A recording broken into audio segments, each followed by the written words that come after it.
안녕하세요. 책 읽어주는 남자 전성재입니다. 오늘은 셜록 홈즈 책을 읽어드리려고 하는데요. 즐겁게 들어주셨으면 좋겠습니다. 셜록 홈즈 주홍색 연구 파트 1 전 육군 군의관 존 H. 왓슨의 회상. 소제목 1 셜록 홈즈. 1878년 나는 런던 대학에서 의사 학위를 받은 뒤 육군이 정한 교육과정을 수료하기 위해 네틀리로 갔다. 그곳에서 교육과정을 모두 마친 나는 노썸버랜드 제5보병연대로 배속되었다. 당시 제5연대는 인도에 있었고 내가 배속되기 전에 제2차 아프가니스탄 전쟁이 발발한 상태였다. 나는 봄베이에 도착하자마자 제5연대가 산지 통로를 이용해 이미 적진 깊숙이 전진했다는 사실을 알았다.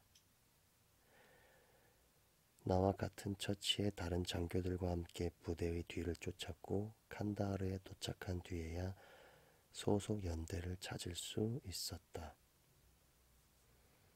부대에 합류하여 임무를 부여받았으며 나는 바로 임무를 시작했다. 제2차 아프가니스탄 전쟁을 통해 많은 사람들이 명예를 얻고 진급을 하기도 했지만 이 전쟁은 내게 불행과 재난만 가져다 줬다. 나는 차기 무 버크셔 연대로 전속되어 마이완드 전투에 참전했다. 그 전투에서 어깨에 총탄을 맞았고 이 총탄이 쇠고라 동맹을 스쳐 지나면서 뼈가 으스러지는 중상을 입었다. 충성스러운 모레이 당번병의 헌신과 용기가 아니었다면 나는 그 자리에서 이슬람의 포로가 되었을지도 모른다. 모레이는 나를 짐 싣는 말에 싣고는 무사히 영국군 진지까지 데려다 주었다. 부상을 입고 장시간 고생한 탓에 쇠약해진 나는 다른 부상병들과 함께 커다란 열차를 타고 페샤와르에 있는 기지 병원으로 후송되었다.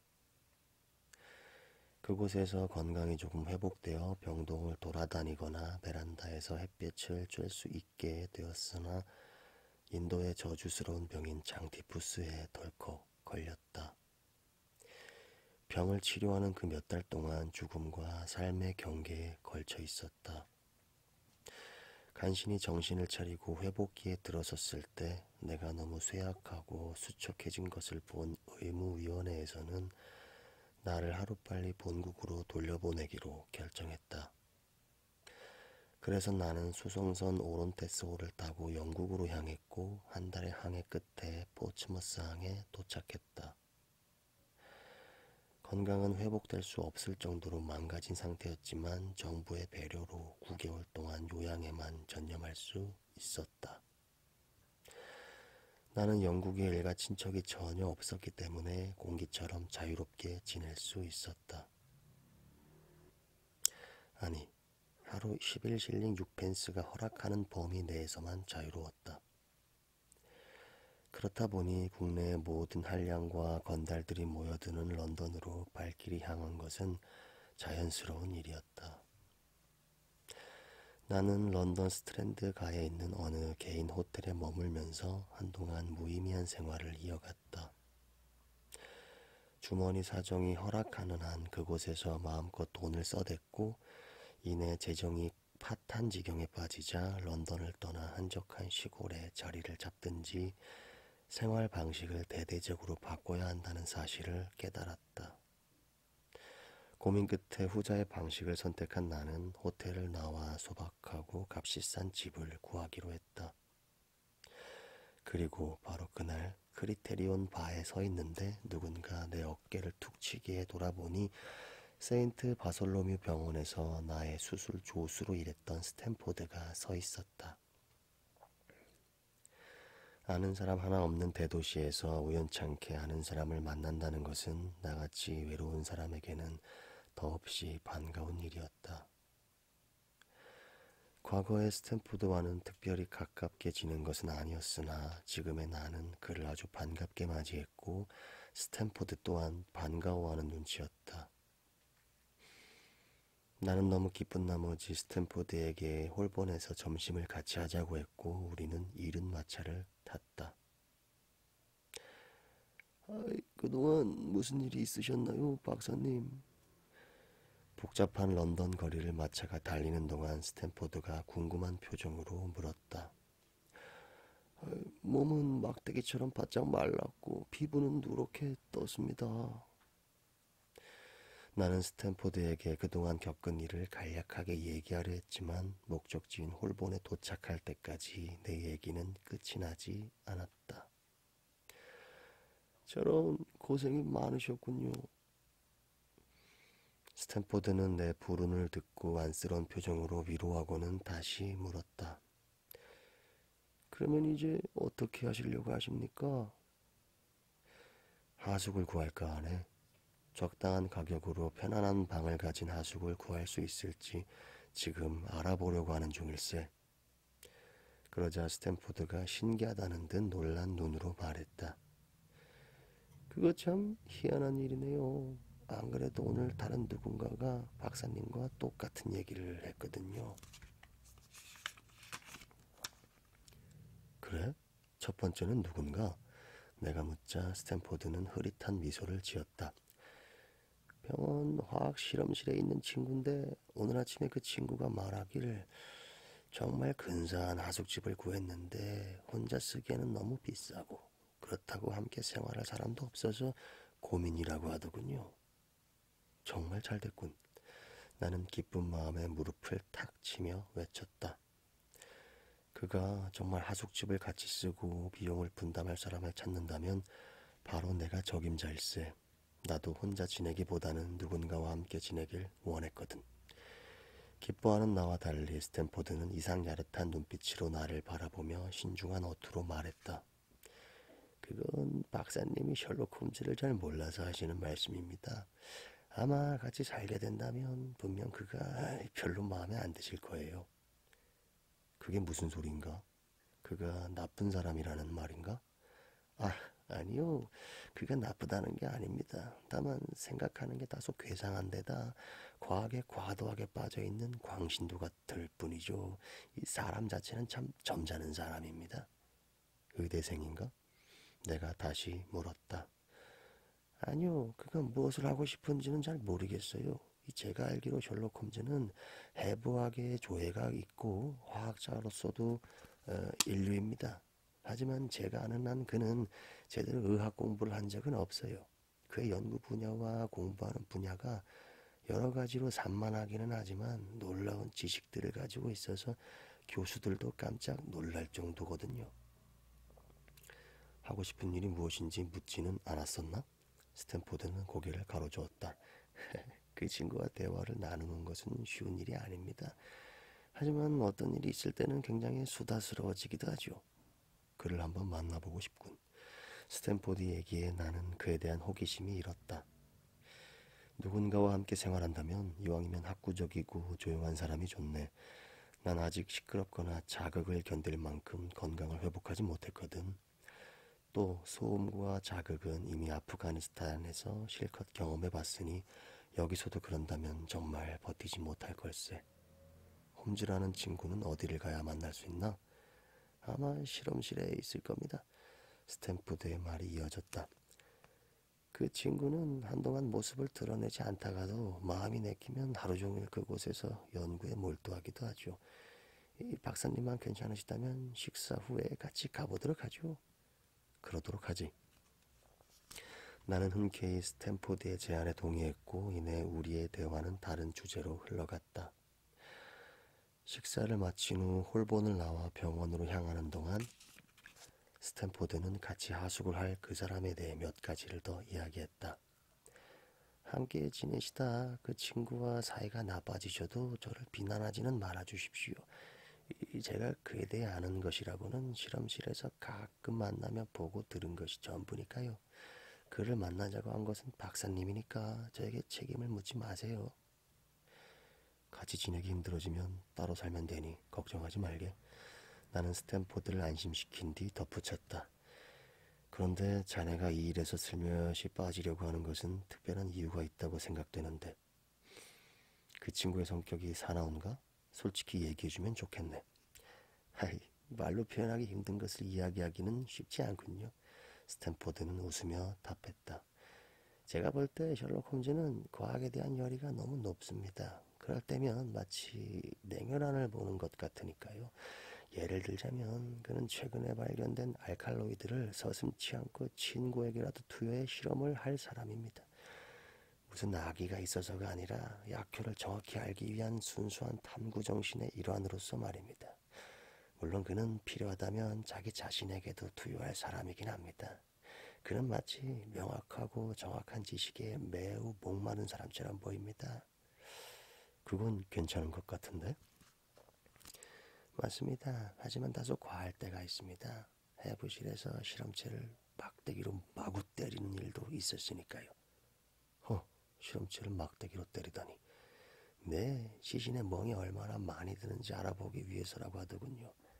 저는 그것을 직접 목격하기도 했습니다. 그런데도 의대생이 아니라는 말인가?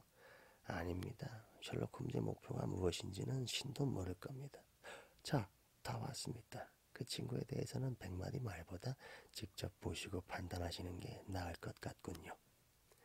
스탠포드가 이야기하는 동안 우리는 좁은 골목을 지나 병원의 부속 건물로 통하는 작은 연문으로 들어섰다. 그곳은 내게는 익숙한 곳이어서 딱히 안내가 필요하지는 않았다. 우리는 삭막한 느낌의 돌계단을 올라가 기다란 복도를 따라 걸었다. 좌우의 벽은 회색으로 칠해져 있었고 검은 빛이 감도는 갈색으로 칠해진 문이 늘어서 있었다. 복도의 끝은 낮은 아치형의 통로로 이어졌으며 그것은 화학 실험실로 통했다. 실험실은 훌륭했다. 천장은 높았으며 벽과 바닥에는 수많은 병들이 늘어서 있었다. 낮고 넓은 탁자 여러 개가 여기저기 놓여 있었고 그 위에는 증류기와 시험관, 푸른 불꽃이 흔들리는 작은 분젠 가스램프들이 빽빽했다. 실험실에는 오직 한 사람이 안쪽에 있는 탁자에서 몸을 굽힌 채 무엇인가에 몰두하고 있었다. 그는 우리 발소리에 고개를 들더니 환호성을 지르며 허리를 폈다. 내가 해냈소. 드디어 찾아냈단 말이오. 그는 시험관을 손에 든 채 우리 쪽으로 뛰어오며 스탠포드를 향해 고함을 쳤다. 나는 혈액 속 헤모글로빈에 의해서만 침전되는 시약을 발견했소. 엄청난 금맥을 발견했다 하더라도 그처럼 기쁜 표정을 지을 수는 없을 것이다. 박사님, 이쪽이 바로 아까 말씀드린 셜록 홈즈입니다. 스탠포드는 간단하게 우리를 소개했다. 안녕하십니까? 나는 반갑게 인사하면서 건네는 그의 손을 잡았지만 생각지도 못한 강한 힘에 깜짝 놀랐다. 아프가니스탄에 갔다 오셨군요. 아니, 그걸 어떻게 알았습니까? 나는 다시 한번 놀라 물었다. 그리 신경 쓸 일은 아닙니다. 홈즈는 살짝 웃었다. 그보다는 헤모글로빈의 존재 여부입니다. 이 발견의 의미를 혹시 아시겠습니까? 대단히 흥미로운 발견이긴 합니다만 실용적으로는 나는 그의 질문에 솔직한 느낌을 전하려 했다. 하지만 홈즈의 반응은 격렬했다. 아니, 무슨 말씀이십니까? 이것은 근래 들어 가장 실용적인 법의학적 발견입니다. 이 시약이 핏자국의 존재 여부를 밝혀낼 수 있는 가장 확실한 방법임을 모르시겠습니까? 자, 이리 와서 한번 보십시오. 그는 나를 자신이 연구하던 탁자로 잡아당겼다. 새로운 피를 좀 구해야겠군요.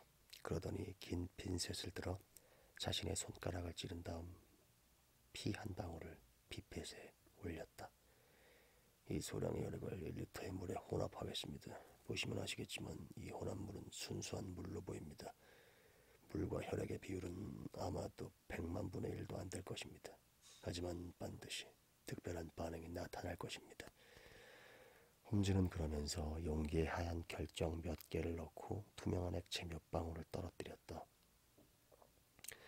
그러자 용기 속의 액체는 순식간에 혼탁한 젓갈색으로 변했고 용기 바닥에는 갈색 입자가 가라앉기 시작했다. 마치 새 장난감을 얻은 어린아이처럼 기쁜 표정을 지었고 손뼉을 치며 소리쳤다. 잘 보셨습니까? 대단히 흥미로운 실험이군요. 나는 솔직하게 말했다. 아니요, 이건 정말 훌륭한 겁니다. 훌륭하고 말고요. 기존의 유착목을 이용한 방법은 아주 조잡하고 불확실했습니다. 현미경을 통해 혈구를 찾는 검사도 마찬가지지요. 특히 현미경 검사는 피가 묻은 지 몇 시간만 지나도 쓸모가 없습니다. 하지만 이 검사법은 오래되어 굳은 혈액에도 새 것과 똑같은 반응이 나올 것으로 보입니다. 이 방법이 일찍 발견되었다면 지금 거리를 활보하고 있는 범죄자들 중 교도소에 갇혀 있을 놈들이 수백 명은 될 겁니다. 그렇군요. 나는 중얼거렸다. 지금까지 범죄 수사는 어느 정도 잘 진행되다가 꼭 벽에 부딪히곤 했습니다. 몇 달이 지난 다음에야 용의선상에 오르는 사람이 있을 때도 있지요. 그 사람의 옷과 이불을 조사해보니 갈색 얼룩이 발견되었습니다. 그렇다면 그 얼룩은 빗자국일까요? 흙탕물 자국일까요? 그것도 아니면 녹물이나 과즙으로 생긴 자국일까요? 바로 이런 것들이 수사관들을 곤경에 빠뜨린 문제들입니다. 왜 그럴까요? 바로 믿을 만한 확인 방법이 없었기 때문입니다. 그런데 이제 셜록 홈즈 검사법이 탄생했으니 문제될 것이 없습니다. 그는 눈을 반짝이며 말했다. 그리고 마치 감동을 받은 관중들이 일제히 기립박수를 보내고 거기에 호응이라도 하듯 가슴에 손을 얹은 채 머리를 숙여 정중히 인사했다. 정말 축하할 일이군요. 나는 그의 놀라운 열의에 감탄했다. 독일 프랑크푸르트에서 작년에 폰 비숍 사건이 발생했죠.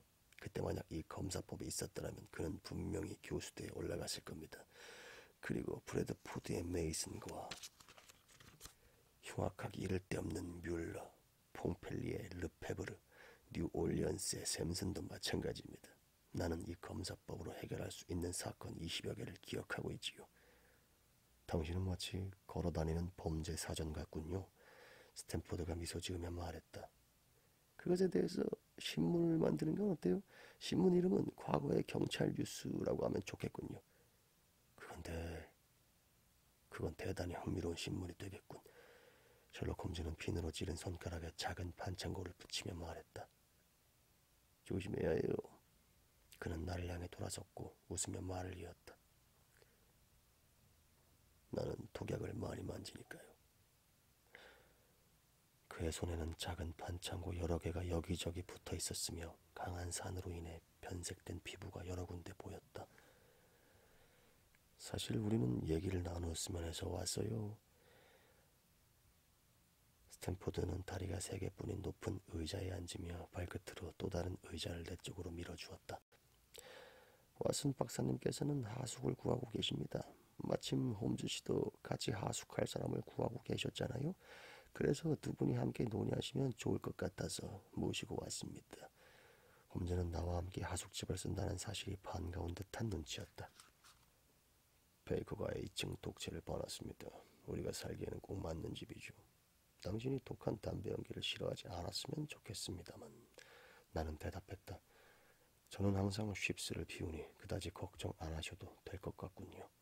그거 잘 됐네요. 그런데 저는 화학약품을 가지고 집에서 실험을 하기도 합니다. 그것도 괜찮으실까요? 괜찮습니다. 어디 보자. 또 다른 단점이 뭐가 있더라. 저는 가끔 우울증에 빠져서 며칠 동안 입도 뻥끗 안 할 때가 있습니다. 그럴 때는 제가 기분이 언짢거나 화가 난 것이라고 생각하지 않으셨으면 합니다. 그냥 내버려두면 곧 괜찮아지니까요. 저는 이렇습니다. 그럼 이제 왓슨 박사님은 어떤 고백을 하시겠습니까? 저는 우리 둘이 함께 살기 전에 서로의 단점이나 결점을 미리 아는 것이 좋다고 생각합니다. 나는 홈즈의 힐문에 웃음을 터뜨리고 말았다. 나는 작은 불독 한 마리를 키우고 있습니다. 요즘은 신경이 날카로워져서 시끄러운 것은 견디지 못합니다. 일어나는 시간이 불규칙적이며 무척이나 게으릅니다. 제가 건강했을 때는 다른 여러 가지 결함들이 더 있었지만 지금은 이 정도입니다. 시끄러운 것이 싫다고 하셨는데 혹시 바이올린 연주도 해당됩니까? 홈즈가 걱정스러운 표정으로 물었다. 그거야 연주하는 사람에 따라 다르겠죠? 나는 대답했다. 훌륭한 바이올린 연주는 신에게 바치는 찬양이 될 수 있지만 형편없는 연주라면 그럼 됐습니다. 그는 명랑하게 웃으며 외쳤다. 그렇다면 전혀 문제가 없군요. 물론 박사님이 하숙집이 마음에 든다는 전제가 붙습니다만. 집은 언제 볼 수 있을까요? 내일 정오에 여기로 와주세요. 그런 다음 함께 가서 이를 매듭짓도록 하지요. 그가 대답했다. 좋습니다. 내일 12시 정각에 찾아뵙겠습니다. 나는 그와 악수를 나누었다. 홈즈를 화학약품 속에 남겨둔 채 나와 스탠포드는 내가 묵고 있는 호텔을 향해 걸었다. 그런데 말이야, 나는 갑자기 걸음을 멈추고 스탠포드를 돌아보며 물었다. 그는 내가 아프가니스탄에 갔다 온 것을 도대체 어떻게 한 거지? 나의 동반자는 수수께끼 같은 미소를 지었다. 그것이 그의 특징입니다. 그가 말했다.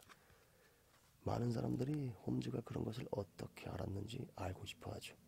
오, 비밀이란 말인가? 나는 내 손을 비비며 외쳤다. 그거 참 흥미롭군. 난 자네가 홈즈를 만나게 해준 것이 정말 고맙네. 인류의 가장 큰 연구 대상은 인간이다 라는 말을 자네도 알지 않은가? 그렇다면 그 친구를 연구해 보시면 되겠네요. 스탠포드는 내게 작별 인사를 하며 말했다. 하지만 그가 얼마나 종잡을 수 없는 사람인지 아시게 될 겁니다. 박사님이 그에 대해 알아내는 것보다 그가 박사님에 대해 알아내는 것이 훨씬 더 많을 겁니다. 내기를 해도 좋습니다. 그럼 전 이만 가보겠습니다. 그래, 잘 가게. 나는 스탠포드와 헤어진 후 새로 알게 된 홈즈에 대한 호기심이 생기는 걸 느끼며 호텔로 천천히 걸어갔다.